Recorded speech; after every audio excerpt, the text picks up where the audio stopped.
बिस्मिल्लाहिर्रहमानिर्रहीम। अस्सलाम वालेकुम। फीस भी मुनासिब थी, 1000 रुपये महीने का। मैंने भाई से बात की, पहले तो नहीं माने, फिर जब मैंने कहा तो मैं जाऊंगी और फीस भी मैं खुद ही दे लूंगी।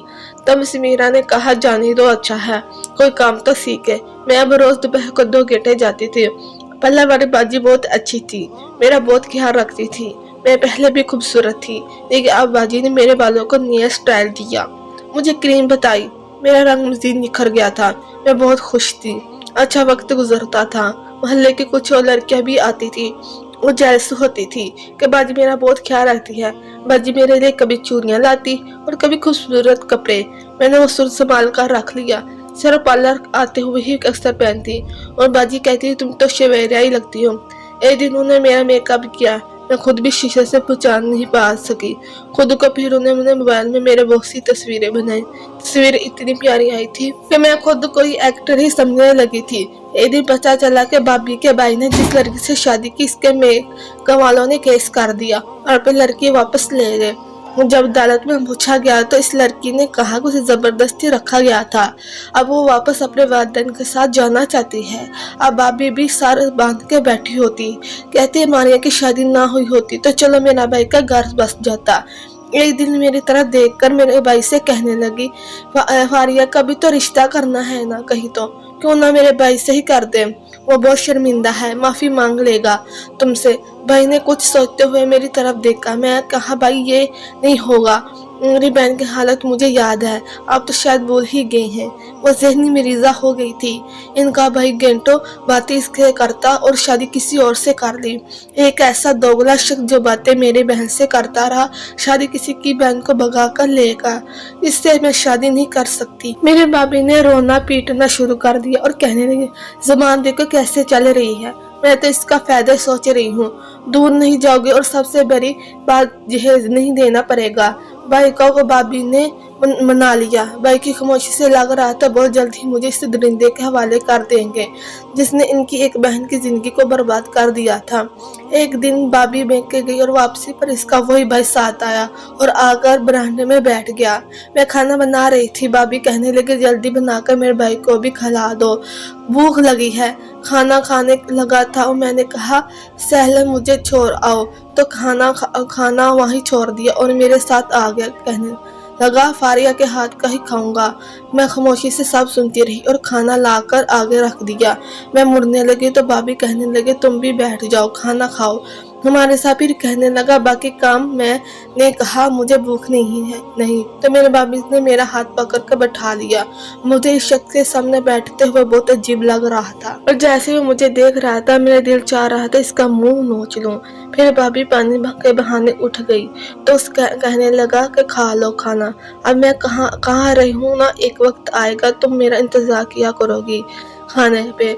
मैंने बनते हुए कहा ऐसा बुरा वक्त मुझ पे नहीं आएगा, तुम जैसे इंतजार करूंगी और वहां से जाने लगी तो इसने मेरा हाथ पकड़ दिया और खींचते हुए मुझे भाभी के कमरे की तरफ ले जाने लगा। मैंने भाभी को आवाज दी लेकिन वो पता नहीं कहाँ चली गई थी। वो मुझे भाभी के कमरे में ले आया और जोर से मुझे धक्का दिया। मैं पास ही रेरी चारपाई पर गिर गई। अब वो मेरी तरफ बढ़ रहा था। इसके चेहरे की खबूस मुस्कुराहट मुझे डरा रही थी। मैं दिल में दुआएं कर रही थी भाभी इसमें कोई आ जाए। कहने लगा बहुत गुरूर है ना तुम्हें अपने हुस्न पर, 1 मिनट नहीं लगेगा और तुम किसी को मुंह दिखाने के काबिल नहीं रहोगी। वक्त दे रहा हूँ 2 दिन का, खुद खोहोगे कि तुम मुझसे शादी करनी है, नहीं तो अच्छा नहीं होगा। इस वक्त ही भाई कमरे में आकर गुस्सा नफरत से हमारी तरफ देखा और भाभी के भाई का गर्बान पकड़ दिया और मारने लगा। तभी भाभी आगे कहने लगा असल बात भी सुन लो, तुम्हारी इस मासूम बहन ने ही बुलाया है, उसे पहले कब आता है। इसने मना किया तो कहने लगे कुछ दिन में तो शादी हो जाएगी तो अभी मिलने में हर्ज क्या है। ये तो समझा रहा था कि सब कुछ ठीक नहीं है और तुम उसे मारने लगे। मैं तो कहती हूँ अभी बुलवाओ मौलवी को और निकाह पढ़ा कर मेरे भाई के साथ चलती करो। भाई मेरी तरफ देख रहे थे और मैंने कहा भाभी झूठ बोल रही है, लेकिन भाई ने मेरी एक न सुनी और अगले दिन शाम को भाभी के भाई को कहा कि आ जाए और सादगी से निकाह करके ले जाओ। उससे वो रात मुझ पर बहुत भारी थी, मुझे समझ नहीं आ रही थी क्या करूँ, कहाँ जाऊँ जो इस दरिंदे से बच जाऊँ। इस शख्स को देखते ही मुझे शदीद नफरत तो बेज़ारी होती है और सारी जिंदगी तो दूर की बात थी, चंद घड़ियां भी बर्दाश्त नहीं था। अचानक मेरे जहन में पार्लर वाली बाजी का याद आया। वो मुझे कहती थी कि अगर कभी जरूरत पड़े तो मुझे बताना। मैंने इस वक्त उन्हें फोन किया, सारी बात बताई। सिर्फ आज की रात है मेरे पास, कल वो शख्स मुझसे इनकार कर लेगा।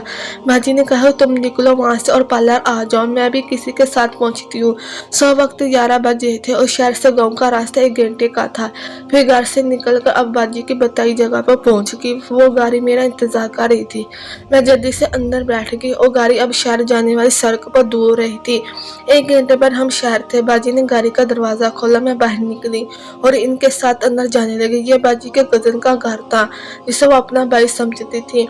मुझे उन्हें बताया कि उनकी शादी हुई थी लेकिन औलाद नहीं हुई तो उसके ससुराल वालों ने निकाल दिया। अब मैं अपने इस कजन के घर रहती हूँ। इस घर में एक बाजी की खाला जिसकी वो को अम्मी की कहती है, एक वो कजन रहता है जिसके मुंह पर 12 बजे रहते थे, जिसका नाम सईद था। वो किसी दफ्तर में काम करता था, सुबह को जाता शाम को लौटता। एक दिन बाजी ने कहा तुम सईद से शादी कर लो। मैं हैरान रह गई। मैंने भी अब इस बारे में नहीं सोचा था लेकिन बाजी को लग रहा था यही बेहतर है। इस घर को तुम्हारी जरूरत है, दर्द तो तुम्हें एक घर की है। और फिर मैंने इनकी बात मान ली और सही से मेरी शादी होगी। शादी हुई तो मेरी सास ने कहा हमारे घर रवायात है, दुल्हन 7 दिन तक नंद का उतराना कपड़ा पहन कर रहती है और शोहर के सामने नहीं जाती। दुल्हन का लिबास उतार कर मुझे पुराने कपड़े पहनकर बाजी के कमरे में ही बैठा दिया। मैंने अब नंद समझने लगी थी। इनकी बहुत इज्जत थी मेरे दिल में। उन्होंने मेरे लिए बहुत कुछ किया था लेकिन रोज रात नंद कमरे में आती और मेरे हाथ चूमती, रोती, खामोशी से चली जाती। लेकिन जैसे ही 7वें दिन इसने मेरे हाथ को चूमा मैं बेहोश हो गई। होश आया तो हॉस्पिटल का बेड पर थी और हर कोई मेरी नंद का मुंह माथा करवा कर रहा था। मुबारक हो तुम बाप बनने वाली हो। मैं हैरान से सब देख रही थी। ये सब क्या था? मेरी सास भी बहुत खुश लग रही थी। मुझे समझ नहीं आ रही थी मेरे साथ हुआ क्या था। मेरे साथ मुझे घर ले आई और कमरे में आकर कहने लगी तुम सब कबूल कर लो, तुम्हारा रिश्ता तुम्हारी नंद से ही है, सईद से कोई रिश्ता नहीं। और अगर इज्जत चाहती हो तो बच्चे होते ही बच्चा मुझे दे देना और यहाँ से चुपके से निकल जाना, नहीं तो किसी को मुंह दिखाने के काबिल नहीं रहोगे। मैं रोती रही, चलाती रही। वो दरवाजा बंद कर चलेगी। मुझे खुद से नफरत हो रही थी, मैं मरना चाहती थी। तभी सईद ने दरवाजा खोला और अंदर आया और देखा कि मैं पंखे से दुपट्टा अनकार रही हूँ। मेरी तरफ भरा और मुझे बेड से नीचे उतारा। मैंने उसे धक्का दिया और कहा कि मुझे हाथ न लगाए, मैं आपके काबिल नहीं हूँ। सईद वहाँ बैठ गया और हाथ पकड़ कर मुझे पास बैठा लिया और बोला कि जिससे तुम नंद समझ रही हो मेरी माँ ने झूठा बोला है और तुमसे, और ना इसने किसी से तुम्हारे साथ कुछ गलत करवाया है। वो मेरी पहली बीवी है और हमारी शादी को 10 साल हो गए हैं लेकिन औलाद नहीं हो। हमने बहुत इलाज करवाया लेकिन मुसी हुई और फिर तुम आ गई तो मेरी बीवी को लगा तुम एक मुखलिस लड़की हो जो इसका घर भी बर्बाद नहीं करेगी और मैं भी बाप बन जाऊंगा। लेकिन मेरी माँ को लगा तुम ऐसे मानोगी नहीं तो इसने मेरी बीवी से कहा कि तुमसे झूठ बोले, वो तुम्हारी नंद है और तुम्हारे जहन में डालकर तुम्हारा शोहर तो तुम्हारे पास आता ही नहीं था। फिर तुम्हें कैसे बन गई? वो रोज तुमसे माफी मांगने आती थी। तभी मेरी माँ कमरे में बेहोश की ऐसी दवाई छिड़क जाती, तुम बेहोश हो जाती थी और तुम अपने माँ अपनाया नहीं चाहता था कि मैं तुम्हारे कमरे में आता हूँ या नहीं। मुझे बहुत अफसोस है, हम लोगों ने तुम्हें धोखा दिया है। मैं तुमसे माफ़ी मांगता हूँ और मेरी बीवी भी तुमसे शर्मिंदा है। अगर तुम चाहो तो हम तीनों अच्छी ज़िंदगी गुजार सकते हैं। मैं तुम्हें धोखे में नहीं रखना चाहता था, इसलिए सच बता दिया कि क्यों मुझे तुमसे अच्छी लगने लगी हो और मैं बच्चे की माँ भी बनने वाली हूँ।